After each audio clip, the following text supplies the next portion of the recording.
അസ്സലാമു അലൈക്കും വറഹ്മത്തുള്ള.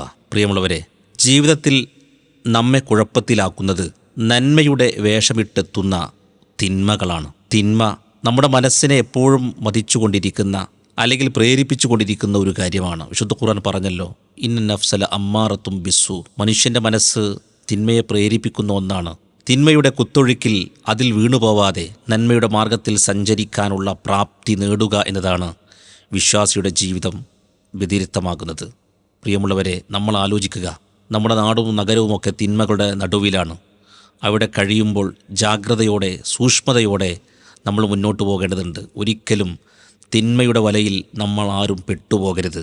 നമ്മൾ അവിടെ സ്വന്തത്തോടുള്ള ഒരു പോരാട്ടം തന്നെയാണ് നാം നടത്തേണ്ടത്. മനസ്സിനെ തിന്മകളിൽ നിന്ന് പറിച്ചു നടാൻ കഴിയുന്നവർ മാത്രമാണ് വിജയിക്കുക എന്ന് വിശുദ്ധ ഖുർആൻ പറയുമ്പോൾ, ആ വിജയത്തിൻ്റെ വഴി തിരഞ്ഞെടുത്ത് തിന്മകൾക്കെതിരെ ശക്തമായ നിലപാട് സ്വീകരിക്കാനുള്ള ആർജവം ഓരോ വിശ്വാസിക്കും ഉണ്ടാവണം. അള്ളാഹു അതിന് നമുക്ക് തൗഫീഖ് പ്രദാനം ചെയ്യുമാറാവട്ടെ.